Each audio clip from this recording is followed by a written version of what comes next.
Hey guys, this is Maniac with GameAccess.net doing my 7th Sight podcast. The topic of this week is the Xbox 360 and Epic game Gears of War by Epic Games. At this point, you've basically got a franchise that saw its first game release in 2006, has released 3 games, 1 PC port, a couple of novels, graphic novel series. So it's probably considered to be the de facto reason why so many people picked up the Xbox 360, and is probably the most well-known Xbox 360 exclusive property next to Halo.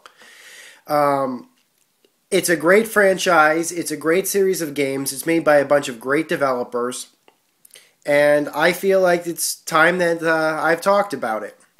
Now, it's kind of funny where a lot of people are going to be talking about where their first experience with Gears of War is, especially what my first experience with what Gears of War is, because Gears of War didn't start off as Gears of War, and some of the early stuff that got shown for Gears of War were basically not told, this is Gears of War. The guys at Epic Games, particularly Tim Sweeney, who's like probably I think he's like one of the head guys at, I think he's the owner of Epic Games actually, invented a new engine, the Unreal 3 engine, probably around 2004. It was intended for use on high-end PCs, of which were not readily available at the time. And at the point where they first started showing it, could only really be shown on dual system graphics cards and stuff like that. Dual graphics card computer systems.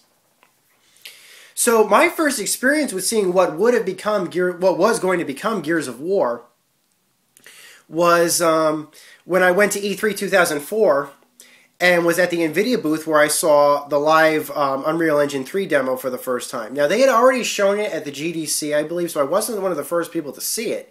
But I was one of the first people to actually get to see it with my own eyes. One of the few people to get to see it with my own eyes. And it's looking back on what I saw, what they had up for images and stuff like that, because they had a booth set up, and it had on the walls all kinds of different posters and stuff like that of the creatures that they had created with the engine, which they had said everything you see here, including the pictures, are all in-engine created, was awesome. You know, was Gears of War assets, or what I should say would become Gears of War assets, be it the environments or the creatures.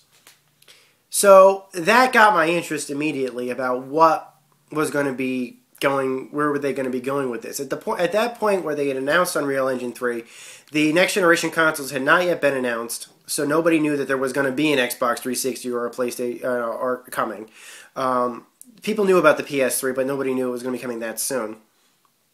And so there was that.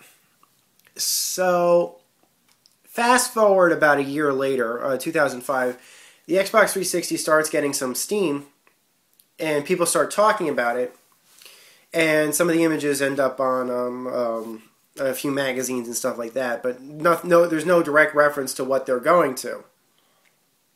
Now, I don't know if a lot of people know this, but Gears of War was originally not going to be Gears of War. Gears of War was originally going to be a different type of game. It was actually going to be an Unreal game originally, called Unreal Warfare. Now, first I heard about Unreal Warfare was back when they were still working on Unreal Engine 2, probably Unreal Engine 2.5, that they wanted to do like an open world game at first with like vehicles and stuff like that, and then it kind of turned when Cliff Bleszinski started really talking about where the action was going to be, because he was directing the game.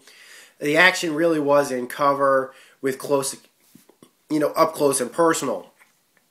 It didn't make for an Unreal game, it made for something else entirely, so they created a new IP, and they called it Gears of War. You know, it's a reference to the Gears of War are lubricated by the blood of soldiers, which is why they have cog tags and everything else. Everything represents Gears. First got, I think it's probably major showing in 2006 at E3, when people got to see it for the first time really, really good at the Microsoft press conference. I believe they were the first thing shown at that year's Microsoft press conference. I didn't get a chance to be at that press conference, but I did get to see it televised, and everyone was universally impressed by it. They were, of course, they were also planning on having it out later that year. some of my best memories of Gears of War was during that summer before Gears of War got released. I did pick up an Xbox 360, and MTV actually was working on a documentary series at the time, which did get teased on the Xbox Live Marketplace, that they were shooting a documentary with Epic about the development of Gears of War, and they were going to be calling it, the first release was going to be The Road to E3.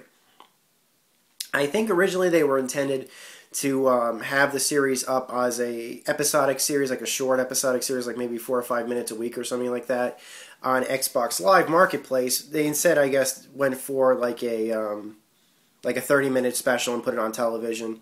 And when they later re-released it online for streaming on MTV.com, they put the deleted scenes up along with it.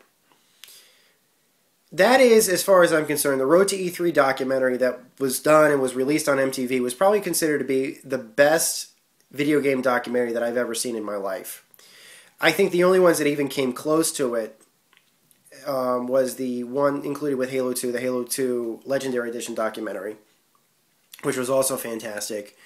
And some of the very rare Icons episodes that G4 produced about 8 years ago. I think probably Tim, the one about Psychonauts and Tim Schafer was a pretty good one. But that was it.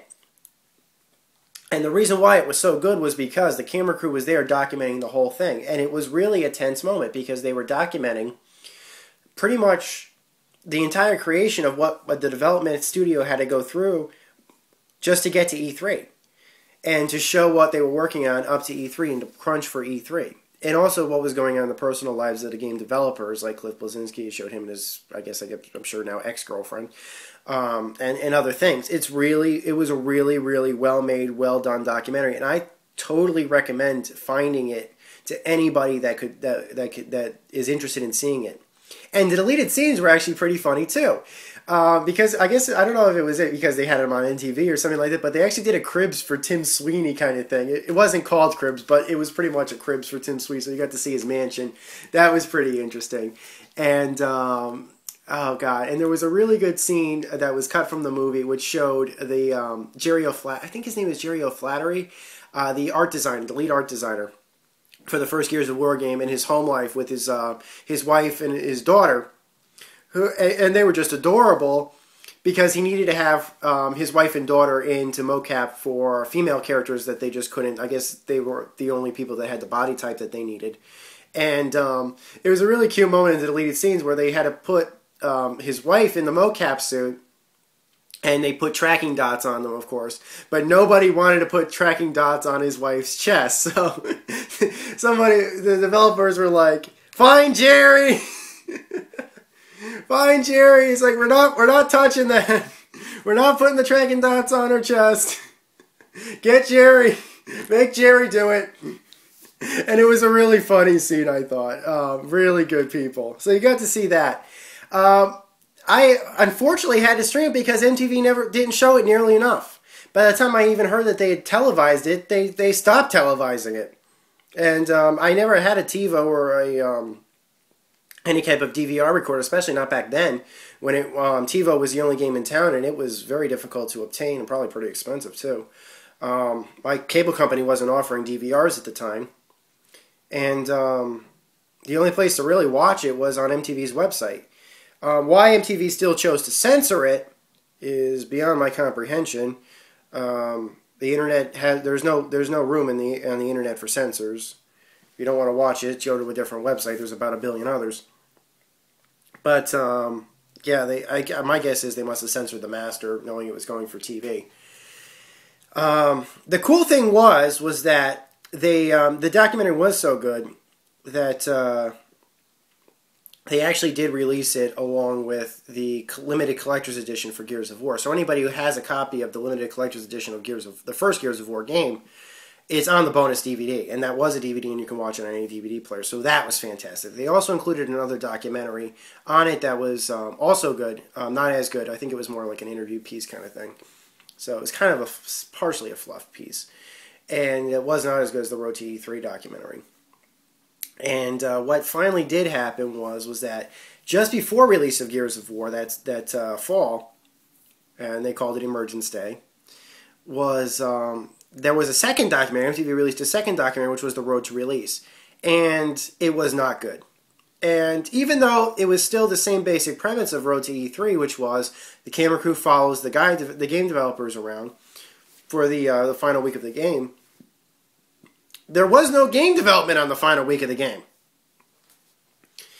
All they showed was Cliff Bleszinski going to releases and release parties and stuff like that. It was just the promo stuff. It was just they were showing the promo stuff. And be perfectly honest, while that is interesting for some people, showing what goes into promotions and what that sort of thing, they didn't show the game developing because the game was finished by that point.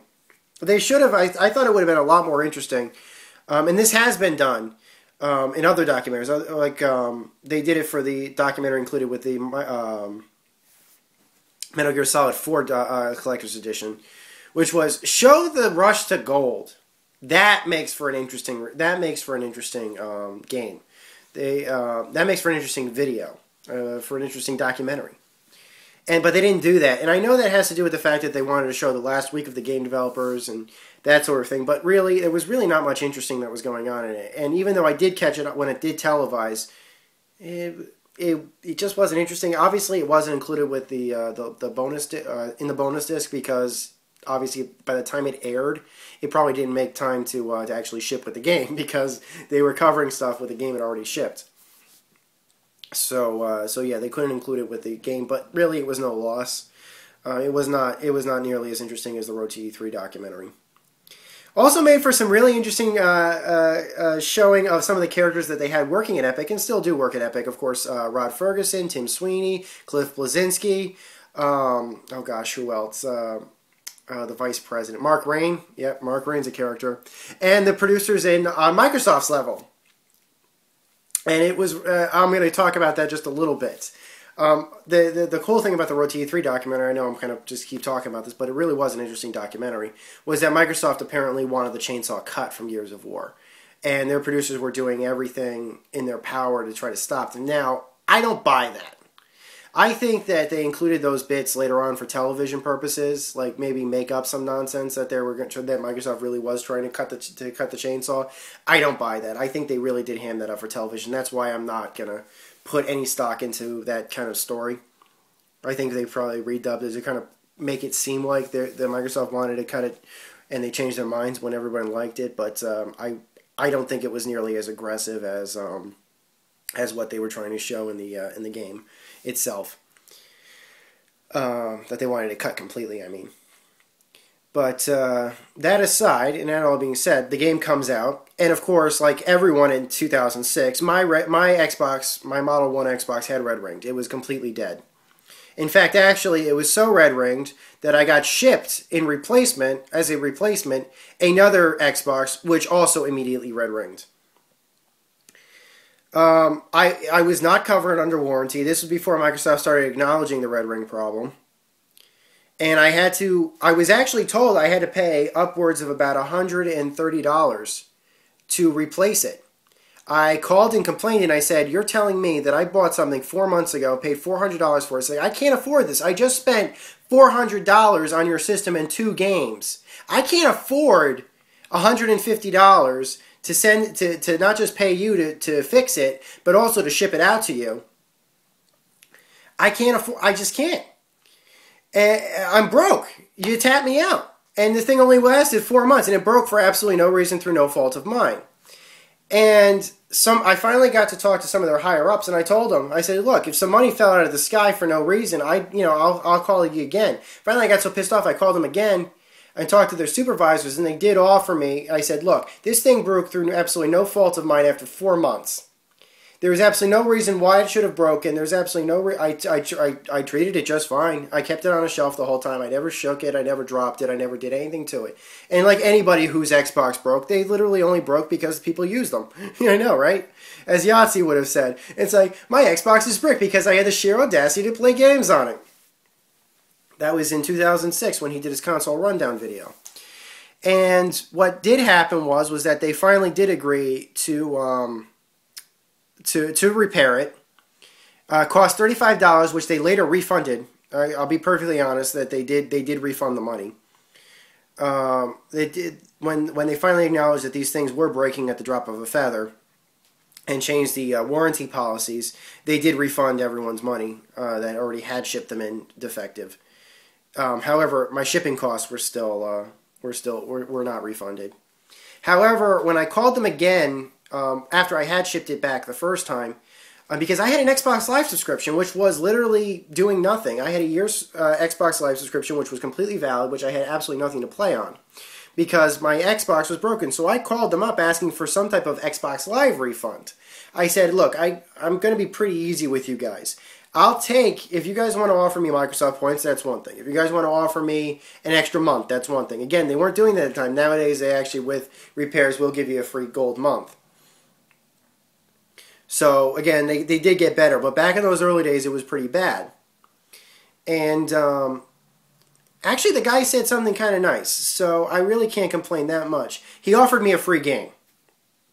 I really couldn't complain about that. He actually said, you know, it's like when he heard my story and I said, I just want a refund. He says, I can't refund you the month or however long it took. Because by that point, the Xbox that they had shipped me had bricked. And I had to ship it back. Granted, and I had to pay to ship it back again. They still were willing to fix it for free because they extended my warranty because I had to, because I had it repaired. But it broke immediately, and I had to, I was out all this money for just shipping costs. I must have paid upwards of about $40 just in shipping it to them. And what happened was that, how do I put this? They offered me a free game. So at the time when the games were costing anywhere of $50 to $60 for any of these games, they offered me my pick of like Project Gotham Racing. I'm sorry, not Project Gotham Racing. Yeah, Project Gotham Racing 3.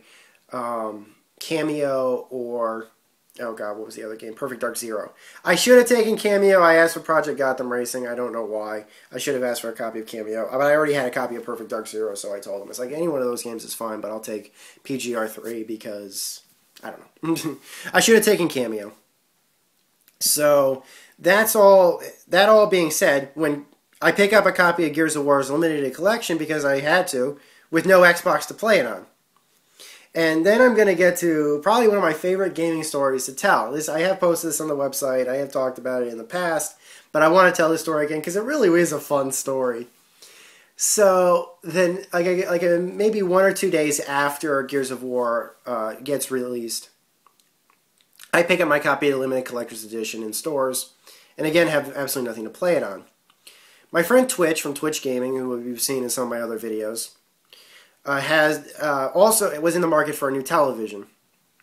And he was actually working at a television store that was willing to give him a discount if he bought from them, which he was fine with. He ended up not buying buying a TV and ended up buying something else entirely, but that's neither here nor there. The guys at the television store had said, per any condition, under any circumstances, if you want to see how currently existing equipment works with these TVs, we have absolutely no problem whatsoever with you bringing your equipment over, seeing how it looks on the television, and choosing what your TV is that you're going to buy based upon how good your equipment looks on it. They had no problem with it at all. And they encouraged him, hey, bring your Xbox 360 over. Bring it, you can see how it looks on these TVs. When his peers saw that he had a copy of Gears of War, and he brought his Xbox over to see how it looked on the televisions, they told him that he had to bring it over to the, how do I put this? The store display system. Now, in the television store, they had about 3 or 4, they had about 4 simulated, how do I put this? Living rooms. They had 4 simulated living rooms, each of them with televisions, the highest end of their televisions, along with surround systems. Excuse me, I got hiccups. Along with surround systems and everything else. So they were all being fed through a split, so they were all in the same general picture system. Of course, obviously, since the guys worked there, they knew how to patch into it. And they told him what he should be doing is he should be playing it on those systems to see how it looked on that. Now, just so you know a good idea about what kind of TVs we're talking about here, we're talking about a 110-inch Mitsubishi that they had made, a 60 to 70-inch Sony DLP, I'm sorry, not DLP, SXRD. They had a high-definition projector, and one other flat screen I can't remember. It might have been a Panasonic or something. I don't remember. And they had 2 or 3 surround systems set up for each. I knew my stuff, and of course we were using component at the time because Model 1 Xboxes didn't ship with HDMI connections at that point. We patched into the system, and we were having a little bit of problems getting the audio through. Apparently the analog audio connections weren't connected through that system. If you wanted to get in on it, you had to connect the digital audio connection. So after borrowing, they had an HD receiver there. I borrowed the optical cable and patched it into the Xbox because, yes, Xbox always did support optical connections for surround sound systems and stuff like that. We tapped into it, and we got video and audio on everything. We had to be perfectly honest, because they were splitting it that much, you're probably going to say, is there some kind of loss of quality with that kind of picture? Well, there was a loss of bandwidth. We could only do 1080i, even though the Xbox had just been patched to 1080p support. We had to do 1080i because we just didn't have the bandwidth through the split for 1080p. So there was that. Even though the TV supported 1080p, we told them, we just don't have the bandwidth. It looked fantastic on all the different televisions. It looked absolutely fantastic. So we started to play. Now, my friend Twitch could not play Gears for very well at the time. The game is very hard for early on. The first game was very hard. It started off very difficult, especially if you're playing it on medium or something. It was not easy to play. It was kind of tough to kind of get the controls down. So there was all that. What finally did happen was that we finally got to some really good parts of the game, and everybody who worked there, it was late, there wasn't a lot of customers and stuff like that. So everyone was just glued around the biggest screen, the Mitsubishi, to see what this new game, to see Gears of War, because nobody had seen Gears of War yet.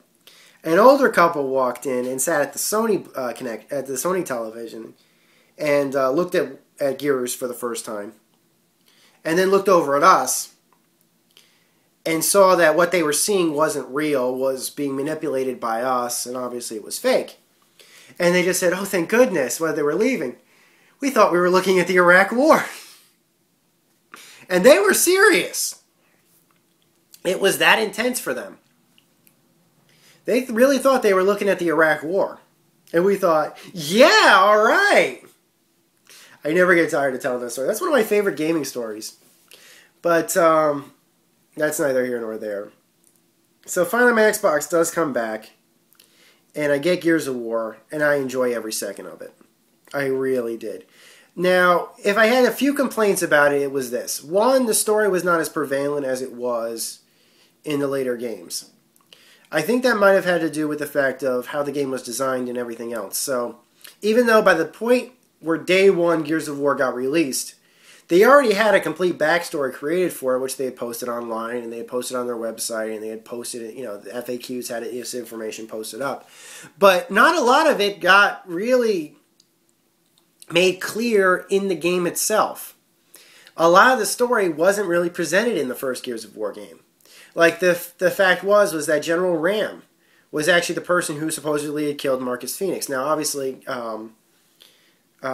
in Gears of War 3, you actually see at the very beginning Adam Phoenix's death. And General Ram is not there. So that was kind of unusual. So there was all that. That was my one complaint. Also, the other complaint was that it was really, really, really hard. Even on medium, it was really, really hard. Even on easy, it was hard. Especially the final boss fight with General Ram. It was hard. It was really hard. So there was all that. I don't know how I feel about that, but it was a hard game. Was it beatable? Yeah. Could I beat it on the highest difficulty? No. And some of the achievements were kind of difficult. Like, it only accepted co-op if you played as Dom. But it did bring in a lot of stuff that some of the games didn't have and were later on emulating. Particularly the drag and drop in a second player. Where you could very easily get any player in and to take over as Dom if you needed to. That I liked a lot. I really liked that they brought that into the Xbox framework. Or I should say, they made use of the Xbox framework that was in place. I remember Twitch having some problems not finishing the game. I wanted to talk to him about the game for a long time after the game had gotten released, but he never beat it. finally he was in the process of playing it and he was having trouble. He couldn't beat it. I got so sick of it. I said, just bring me into the game. I'll take control of Dom, and I'll help you through it. And I did. And with me and Twitch, I actually did complete the entire last act of the game with him. And later on, I did beat the entire game with him cooperatively. But that's neither here nor there. It was a good time. It was a really good time. It made for some really fun points. Multiplayer, again, was very tough. I'm not much of a multiplayer player. But I did enjoy the multiplayer also. I didn't play too much of it, though. So there was all that. So, obviously, with all that being released for the first Gears of War game, then Gears of War 2 is just inevitable. In 2007, Epic was hard at work at finishing up Unreal Tournament 3, which was, as far as I was concerned, like the first logic, the next major step for them. Because I got into Epic because of Unreal. I think a lot of people got into Epic because of Unreal. Some people got in, like Adam Sessler, for example, said they got into Epic because of the first Unreal game. For me, it was Unreal Tournament. I had a blast playing Unreal Tournament, and I still to this day think it's one of the best games ever made. In 2003 and 2004, 2002 and 2003 and 2004, they were in development of Unreal Tournament 2003 and 2004, which were probably the two dumbest named games of all time. I'm sorry, dumbest named sequels of all time. And those were considered to be, I guess, canonically both Unreal Tournament 2. He also had made Unreal 2, but that was made by a separate team.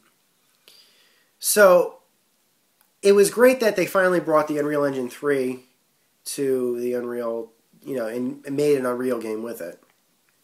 A lot of people didn't like Unreal Tournament 3. I did. I just didn't like the ending very much. But that's neither here nor there. So, after all that being said, people were talking about where's Gears of War 2? Or are they going to be working on Gears of War 2? And of course, Gears of War 2 does get announced. And I think the anticipation was really, really high for that game. Was really high for that game. Oh, of course, it would be. It's Microsoft's next big thing. It was like you had a release year of that point where you had a launch in 2005 of the Xbox 360. Then smack dab for Christmas the next year, they had the exclusive first Gears of War game. For 2007, it was Halo 3. For 2008, it was, what was it? There was Gears of War 2. For 2009, it was Halo 3 ODST. 2010, it was, Halo Reach. In 2011, Gears of War 3. So they've had at least one major release of every individual year, which is, that's just good marketing. But the problem with 2008 was, especially around the winter time, was that it was a lot of overload of games.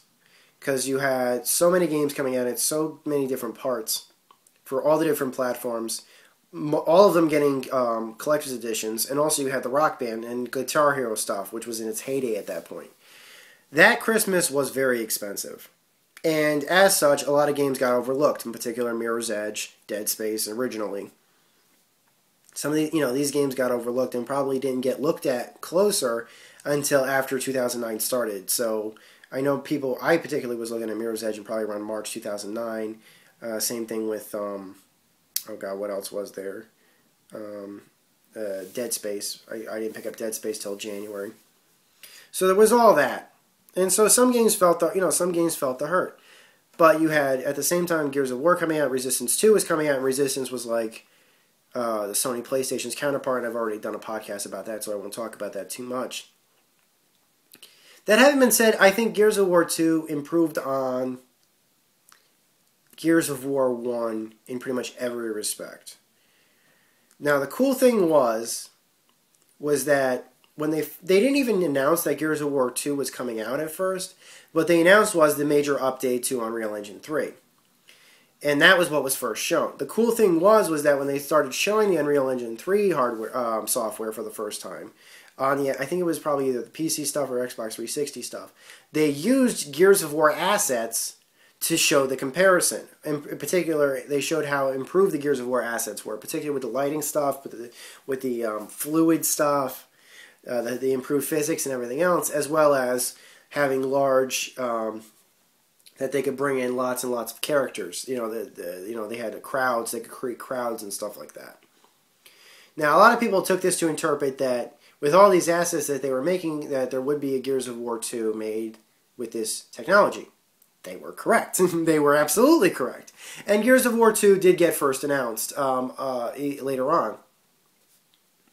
I think probably the first demos they showed of Gears of War 2 included that sequence where they're on the Bettys. I don't know I forget what they were called, but there was Betty and on the trams, on the carts with the drills and everything, and the large crowds of locusts going after them and swarming after them and everything else. It was really, really cool. That was, I think, the first sequence shown of Gears of War. I think that was like the announcement video of Gears of War 2. So it came out in November 2008. I'm sorry, 2008. And I think it improved upon the game in every respect. It had better graphics. It had better gameplay. A lot of people would argue that the multiplayer was better in Gears of War 1. But I really didn't play the multiplayer that much to really notice. I did notice a few other things, like the netcode was improved. So like there was improvements to like things like cooperative. But I was a big fan of some of the DLC included, in particular the deleted scene. As time progressed, I tried to get my friend Twitch to help me out with co-oping some levels and stuff like that. Getting Twitch to agree with me on anything is very difficult. It's no slam on him, but our schedules sometimes don't coincide. So getting him to commit to something and to get him to play it, even if he wants to do it himself, is kind of difficult. So I don't think I co-opted with him that much for that game.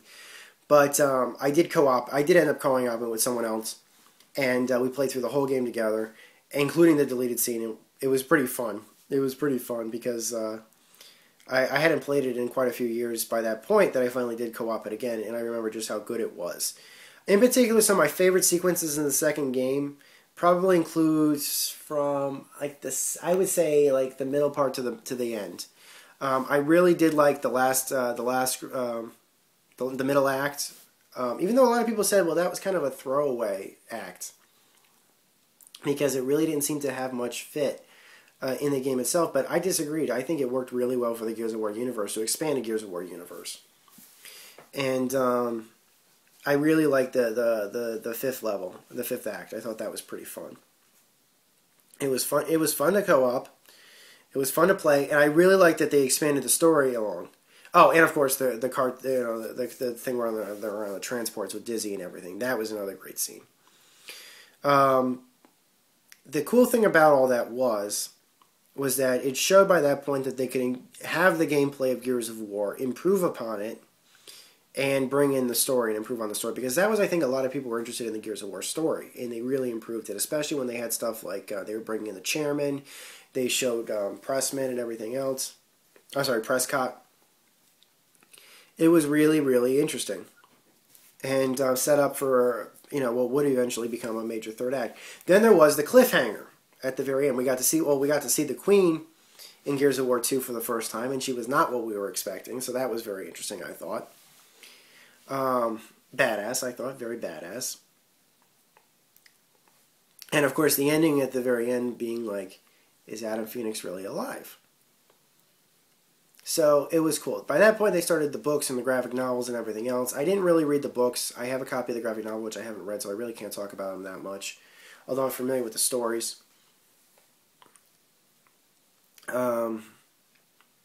So after Gears of War 2 comes out, people start talking about Gears of War 3. And Gears of War 3, I think, got announced. I'm trying to remember exactly when it got announced, because there's kind of a bit of a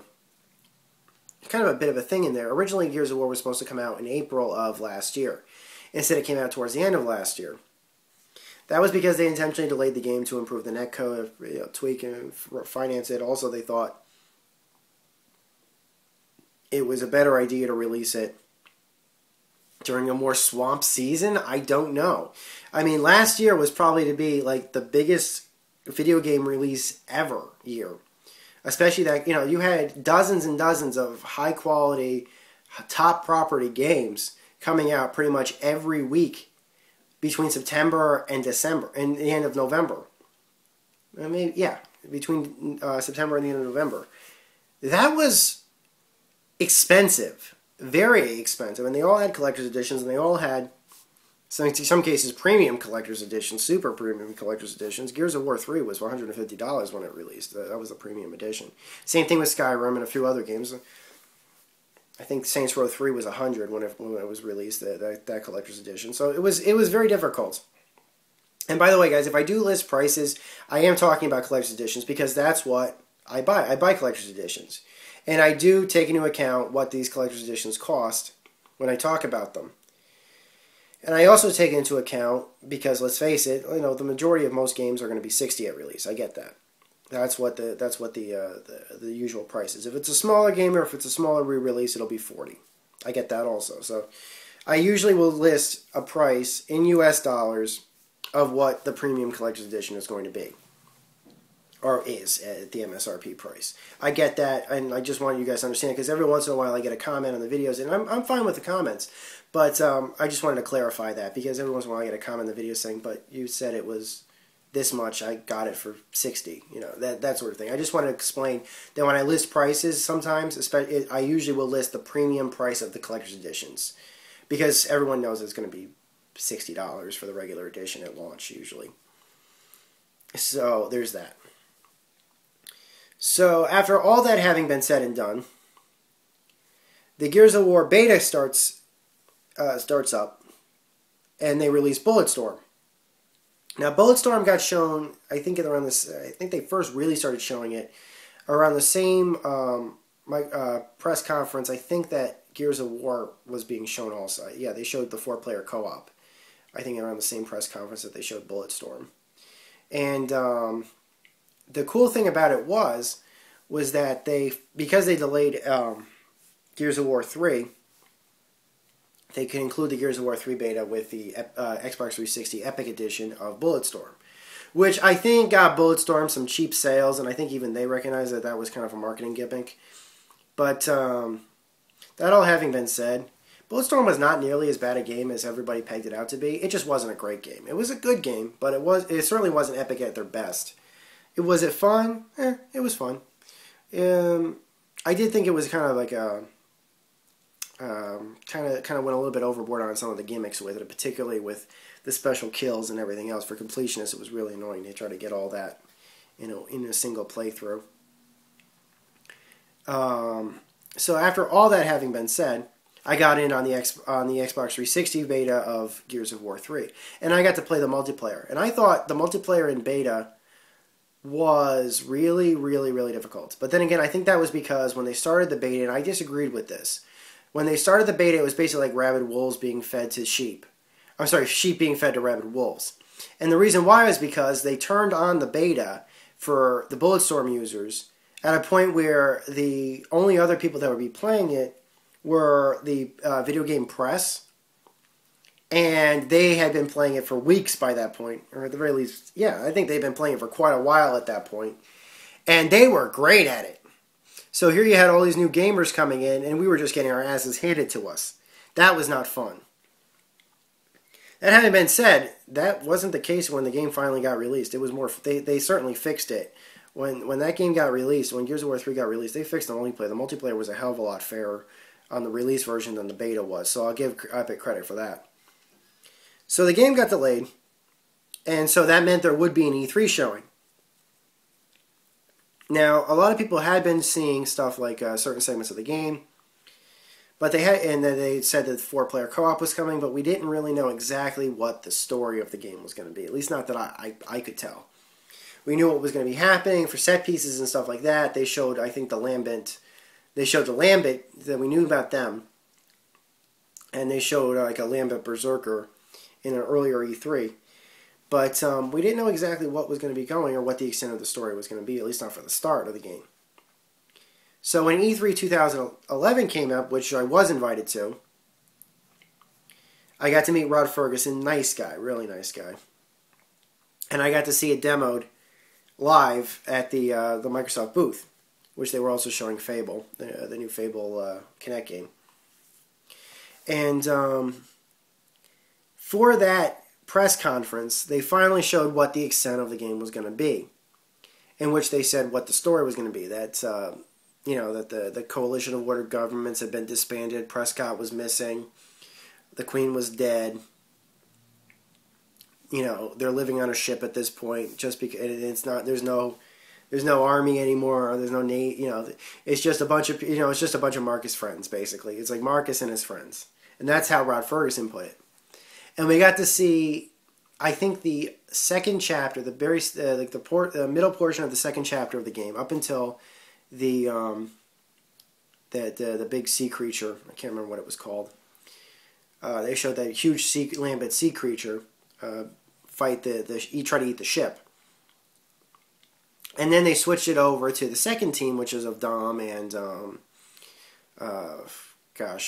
Cole, Train, and I can't remember what that girl, Sam and Carmine. And I thought that was a really, so they showed that for the first time. So I got to see that for the first time. And actually that was one of the first previews I wrote up for E3, was actually the preview that I had seen of the Gears of War 3 demo. They also showed the Horde mode and a few other things, which I thought was cool. And I got to get a picture with Rod Ferguson, so never be said it was, he's not a nice guy. But funny story, actually, earlier in the day, now I can't confirm this, so I really don't know exactly if this was who I saw, but I'm fairly certain it was this person. There was this, as I was saying earlier about the producers at Microsoft on the Gears of War Road to E3 documentary, there was this producer that was at least being pegged in the documentary as the one that really wanted the chainsaw cut, or at least was going to be the vocal mouthpiece of Microsoft's wishes to have the chainsaw cut. And I'm fairly certain I saw her at E3 while I was waiting in line for to play Duke Nukem Forever. I thought that was kind of funny, and at least it was depicted in the Road to E3 document. Again, this is just what I saw in the Road to E3 documentary. I'll make no mistakes of whether or not this is true. This could very well have just been hammed up for television purposes, and I totally understand and respect that. The two of them were at odds, because this was Rod, here's Rod, the producer, trying to get what Epic's wishes are, and here's the woman trying to get what Microsoft's wishes are. And, I'm sure that's how producers are and everything else. So I didn't have the heart to tell Rod that I'm fairly certain when I was waiting, I saw that woman. Now, I don't think she works for Microsoft anymore. I'm fairly certain she's somewhere else, and I don't remember her name. But she's credited at least in development of Gears of War 1. I don't think she didn't work on Gears of War 3. And I didn't have the heart to tell Rob, "Oh, Rod, I ran into your girlfriend." I totally wanted to do that, but I didn't. Because I didn't know it was. I had no idea if it was her or not. But it would have been funny if it was. I admit it would have been funny, but I wasn't going to go there. So I just thought, just tell the story on the podcast, and that'll be the end of it. Like I said, I don't know the woman's name. For all I know, it was all hammed up for television purposes and stuff like that. I'm sure she's very nice. And so that was a fun day. And of course, they had the huge Marcus statue where people were demoing the new mode. And I thought that was really cool. Microsoft, I think, probably had it really right when it came down to what they were doing for E3 that year. And if I could say and give props to who did it the best, like who had their E3 set up the best, it was no doubt Microsoft, and here's why. Microsoft is huge. I totally get that. They're a big company. They're a highly successful company. They're one of the big three, of course. So you have the resources and the money to go big. So they did. And what actually helped was that going big, served them very well. It certainly served them a lot better than EA did. It was because EA, even though they had all the stops pulled out and everything else, I couldn't see Mass Effect 3 demoed. A line of about maybe not even a dozen people, even when it was related to just press, was going to be a 3 or 4 hour wait. A line to see the PlayStation Vita was going to take your whole day up. If you wanted to see Gears of War 3, they had the times posted up where they were going to be showing, because they shared the time space with Fable. So, I'm sorry, they shared the booth space with Fable. So, half the day they did Fable and half the day they did Gears of War, and it would alternate. They had the schedules up the whole time, so totally understandable. They had a huge line, to see Gears of War, but here was the best part. The booth that they had set up was so big, they cleared the line every time. So, you'd wait you wait your 30 minutes for the next showing, or 15 minutes for the next showing, or something like that, to see Gears of War 3 demo in the demo theater, and then the line would disappear because everyone would be let in. The line would be cleared. That's how you do it. That's really how you should do it. And Microsoft deserves, as far as I'm concerned, huge props for having that type of setup, because it was the most convenient for me. It was the most convenient for everyone who wanted to see the most of the show. I mean, one of the reasons why I couldn't see Mass Effect 3 during E3, and I really did want to, because some of my friends were very interested in seeing that and hearing my thoughts on it, was because they even a line that was small. You'd be waiting upwards of a few hours for it. Same thing with Batman Arkham City. Same thing with The Darkness 2. A line of 5 people, we were waiting upwards of about an hour for it. I couldn't figure that out for the life of me. So, there was that. There was all that. So, I gotta give Microsoft props for that. And also, Rod Ferguson, really nice guy. So, after all that's been said and done, Gears of War 3 comes out. What did I think of it? I loved it. I did think that the collector's edition that they released, the Epic Edition, or whatever you want to, I think that's what they called it, the $150 edition, was exceptionally overpriced, especially given the fact of that they had a limited edition for $80 that included the majority of what was included with the Epic Edition also. The only thing that you really got in the Epic Edition was a statue of Marcus in the art book. And the art book was far, far smaller than it should have been. It was a small-sized art book. You didn't expect those kind of art books in, $80 collector's editions. If you're going to charge me $150 for an art book, for an art book and a statue, it better be freaking cast marble statue and a full-sized art book. I mean, the $80 release of the HD collection of Metal Gear Solid came with a full-sized art book. The $100 edition of BioShock 2 came with a full-sized art book. When there was the Warcraft 3 Collector's Edition and the World of Warcraft Collector's Edition, I didn't have any of the others, so don't quote me on any of the others. But for those two in particular, I think they were around $80 to $100 when they came out. Probably $80. Those were full-sized art books included. So, why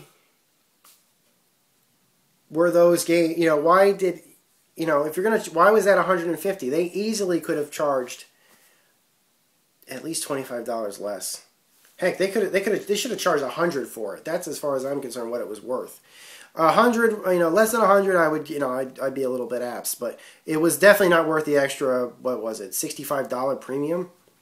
It was just not. I mean, the statue was not was well made, but it wasn't made of good material, and the book was small. Granted, the content in the book was really good, and a lot of people who commented on my unboxing of it, and I will agree, said that the book included was very well made and was good, but it was small. So, if I had any complaints about Gears of War 3, it was in the Epic Edition of it. It just did not justify the price at all. That having been said, the game was fantastic, a ton of fun. And I've been meaning, in fact, I meant for this summer, I'm sorry, not for this summer, for this winter, between Christmas and New Year's, I had been planning for weeks to try to get 4 people together for a gaming event so we could 4-player co-op through the game. And I got sick around New Year's and I just couldn't do it. And plus, I couldn't get everybody to agree on a time for everything. Even with all my friends, getting everyone's schedule together for one particular day is very difficult. And so I never could get it. I'll probably have delayed it. I might just do it next month or this month or something. Because I've been talking with a lot of my peers and they were all expressing interest in doing it now. So, and I'm feeling better, of course, so there's that. I think it wrapped up the Gears of War storyline very well. And if I had my favorite parts of Gears of War, it was the entire final act. I don't want to go too much into it because, again, spoilers and stuff like that. I really don't want to talk about spoilers with this. That having been said, it was a blast playing through the entire game. It was definitely, without a doubt, my favorite Gears of War game was the third one. So I think it was the best made. I love the multiplayer. I actually did play the multiplayer quite a lot. I thought the multiplayer was the best out of all the other Gears of War games. So there was that too. All in all, you could, if you want to just pick up a copy of the game and play it, by all means, man, I will totally get, the game itself gets my heavy recommendation. So, after all that's said and done, where do you think we're going with this series? Where is Gears of War going? Well, there's been no announcement of a fourth Gears of War game. But the books I've been hearing that the books are still coming out. That there's still books, they're still expanding with the graphic novels and stuff like that. So, I think at this point, right now we're in kind of a lull, so we don't know if there's going to be a Gears 4. But it's looking, especially after the sales of Gears 3, it's looking very good that they're probably going to release more games. There's certainly going to be more content. Like, I'd like to see a full-sized art book get released, like a hardcover art book like a Halo does, or probably like a full-sized, just more, or maybe like more graphic novels or something like that. Because more comics are being released, I think. So, that's really all my expectations of it. I want to say congrats. I heard Cliff Bleszinski's getting married. I didn't get a chance to meet him face to face at E3, but I did see him. Like a rock star, he was up on the above the party at the Microsoft booth. Really can't slay him for that. So that was, I thought, pretty fun. I also got a really awesome Gears of War hoodie from. In case you guys are looking for like really good Gears of War apparel and stuff like that, I actually got a fantastic Gears of War hoodie at Toys R Us a couple months ago, and I've been wearing it nonstop ever since. I only paid like $20 for it, which for a hoodie, where usually I'm paying upwards of $35 to $70. Before I forget, there was one last thing I wanted to bring up. Shortly after the release of the first Gears of War game and the massive success it brought for pretty much everybody involved in it, the guys at Nightmare Armor, who were famous for inventing the Master Chief replica armor, back at around the time Halo 2 came out, Microsoft bought a whole bunch of really, really, really high quality armor that they made. They wanted to make a Gears of War armor replica. Now, the cool thing was, the way that they decided to ask Epic for the right to do that was that they all took a road trip down to Epic Games in full prototype armor that they had created and presented it to the Epic developers. The cool thing was that their trip was documented, and it was released as a 2-part series in 2 episodes of the disc version of Official Xbox Magazine. It was included with the bonus disc. The majority of it was told on the first part. The last part was only about 3 minutes, which showed them finally at Epic to show it. And they actually did a really good job of showing it off. They got some fireworks and everything, and they had their big have a big entrance and everything else. And everyone seemed to like the armor. It was very well made. The problem is that after the years after that video got released, I actually went looking up Nightmare Armor, and I haven't found a single thing about them online anymore. I'm sure there's still the old news postings and stuff like that about stuff when they're working on the older armor. In fact, actually, I think I can remember that somebody actually posted that video online, although it probably has been taken down by now. But I can't find any current information about what happened with Nightmare Armor. I don't know. They must have. My guess is they must have closed down or changed hands or just decided to disband, because I can't find any information about them anymore. So if somebody knows what happened to Nightmare Armor, please post a comment and tell me, because they were really a bunch of talented individuals that made some really, really epic work. Man, if I had the money, I totally would have bought something from them, but a suit of armor would cost upwards of about $4,000 if I remember correctly. So it was very expensive to do. So that's basically all of what I can think of for Gears of War. Like, it's a great franchise, certainly a staple of the Xbox 360. Love it to bits, and can't wait to see what else is coming up with it. So this is Maniac with the Game Access podcast. I'm going to start to close it down. Up next, since I did the Xbox 360 exclusive series next time is going to be a PS3 exclusive series. I'm going to be talking about Uncharted for the Sony PlayStation 3. Until next time, guys, this is Maniac with GameAccess.net. Over and out.